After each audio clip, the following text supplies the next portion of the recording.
जन्माष्टमी व्रत कथा, इसे सुनने से ही समस्त पापों का नाश हो जाता है। दोस्तों, भगवान कृष्ण का जन्मोत्सव यानी जन्माष्टमी हिंदू धर्म की महत्वपूर्ण त्योहारों में से एक है। भाद्रपद माह के कृष्ण पक्ष की अष्टमी तिथि को जन्माष्टमी यानी कि श्री कृष्ण जन्म की खुशियां मनाई जाती हैं। भक्त मध्यरात्रि में कन्हैया का श्रृंगार करते हैं, उन्हें भोग लगाते हैं और पूजा आराधना करते हैं। इसी के साथ मुरलीधर के जन्म की कथा सुनते हैं। मान्यता है कि श्री कृष्ण जन्म की यह अद्भुत कथा सुनने मात्र से ही समस्त पापों का नाश हो जाता है। साथ ही जातक पर कन्हैया की कृपा बरसती है। कान्हा जी की कृपा से जीवन में सुख समृद्धि का आशीर्वाद प्राप्त होता है। भगवान श्री कृष्ण के जन्मदिन या जन्माष्टमी के दिन बहुत से श्रद्धालु भक्त व्रत रखकर कान्हा की पूजा करते हैं। इस दिन व्रत रखने के क्या हैं नियम और श्री कृष्ण की पूजा का विधि, आइए जाने विस्तार से। जन्माष्टमी के दिन वृद्धि और ध्रुव योग वर्तमान रहेगा। इस योग में श्री कृष्ण का पूजन और व्रत करना व्रतियों के लिए बहुत ही पुण्यदायी होगा। आइए जानते हैं किस तरह से रखना चाहिए श्री कृष्ण जन्माष्टमी का व्रत। जिस तरह एकादशी के व्रत की शुरुआत दशमी तिथि से हो जाती है, उसी तरह जन्माष्टमी के व्रत की शुरुआत सप्तमी तिथि से हो जाती है। सप्तमी तिथि के दिन से ही तामसिक भोजन जैसे लहसुन, प्याज, बैंगन, मूली आदि का त्याग कर देना चाहिए और सात्विक भोजन करने के बाद ब्रह्मचर्य का पालन करना चाहिए। जन्माष्टमी के दिन ब्रह्मा मुहूर्त में उठकर सुबह स्नान व ध्यान से निवृत्त होकर स्वच्छ वस्त्र पहनें और जन्माष्टमी के व्रत का संकल्प लेना चाहिए। इस दिन आप फलाहार और जलाहार व्रत रख सकते हैं, लेकिन सूर्यास्त से लेकर कृष्ण जन्म तक निर्जर रहना होता है। व्रत के दौरान सात्विक रहना चाहिए। वहीं शाम की पूजा से पहले एक बार स्नान जरूर करना चाहिए। भगवान श्री कृष्ण का जन्म भाद्र कृष्ण अष्टमी तिथि को मध्य रात्रि में हुआ था, इसलिए धार्मिक मान्यता है कि जन्माष्टमी पर भगवान श्री कृष्ण की पूजा अर्चना मध्य रात में करनी चाहिए। ऐसे में जन्माष्टमी के दिन व्रत रखते हुए भगवान श्री कृष्ण के बाल स्वरूप की आराधना करें। मूर्ति स्थापना के बाद उनका गाय के दूध और गंगाजल से अभिषेक करें। फिर उन्हें मनमोहक वस्त्र पहनाएं। मोर मुकुट, बांसुरी, चंदन, वैजयंती माला, तुलसी दल आदि से उन्हें सुसज्जित करें। फूल, फल, माखन, मिश्री, मिठाई, मेवे, धूप, दीप, गंध आदि भी अर्पित करें। फिर सबसे अंत में बाल श्री कृष्ण की आरती करने के बाद प्रसाद का वितरण करें। जन्माष्टमी व्रत कथा। स्कंद पुराण के मुताबिक द्वापर युग की बात है।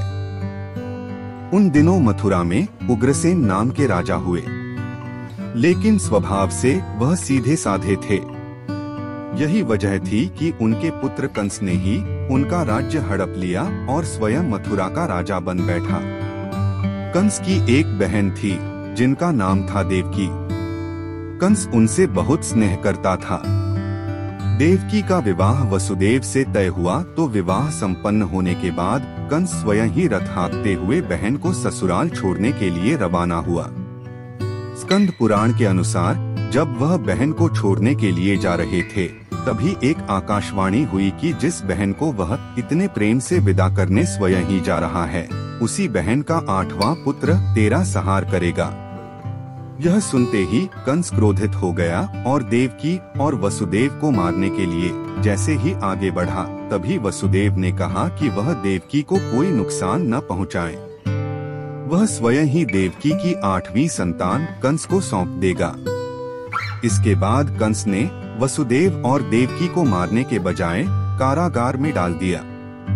कारागार में ही देवकी ने 7 संतानों को जन्म दिया और कंस ने सभी को एक एक करके मार दिया। इसके बाद जैसे ही देवकी फिर से गर्भवती हुई, तभी कंस ने कारागार का पहरा और भी कड़ा कर दिया।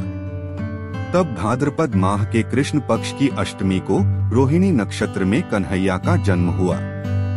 तभी श्री विष्णु ने वसुदेव को दर्शन देकर कहा कि वह स्वयं ही उनके पुत्र के रूप में जन्मे हैं।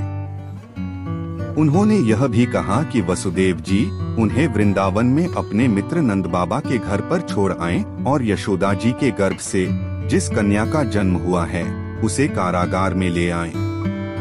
यशोदा जी के गर्भ से जन्मी कन्या कोई और नहीं बल्कि स्वयं माया थी। यह सब कुछ सुनने के बाद वसुदेव जी ने वैसा ही किया। वसुदेव जी ने जैसे ही कन्हैया को अपनी गोद में उठाया, कारागार के ताले खुद ही खुल गए। पहरेदार अपने आप ही नींद के आगोश में आ गए। फिर वसुदेव जी कन्हैया को टोकरी में रखकर वृंदावन की ओर चले। कहते हैं कि उस समय यमुना जी पूरे उफान पर थीं।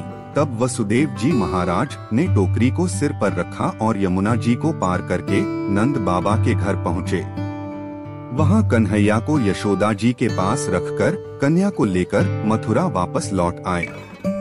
स्कंद पुराण के मुताबिक जब कंस को देवकी की 8वीं संतान के बारे में पता चला तो वह कारागार पहुंचा।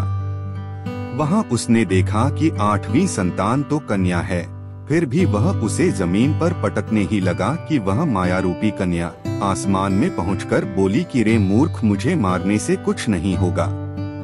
तेरा काल तो पहले से ही वृंदावन पहुंच चुका है और वह जल्दी ही तेरा अंत करेगा। इसके बाद कंस ने वृंदावन में जन्मे नवजातों का पता लगाया। जब यशोदा के लाला का पता चला तो उसे मारने के लिए कई प्रयास किए। कई राक्षसों को भी भेजा, लेकिन कोई भी उस बालक का बाल भी बांका नहीं कर पाया। तो कंस को यह एहसास हो गया कि नंद बाबा का बालक ही वसुदेव देवकी की 8वीं संतान है। कृष्ण ने युवावस्था में कंस का अंत किया। इस तरह जो भी यह कथा पढ़ता या सुनता है उसके समस्त पापों का नाश होता है। दोस्तों, कमेंट करके बताएं कि आपको हमारी यह प्रस्तुति कैसी लगी। पसंद आई तो इसे लाइक और शेयर करें तथा चैनल को सब्सक्राइब करके मेरा मनोबल बढ़ाएं। नमस्कार।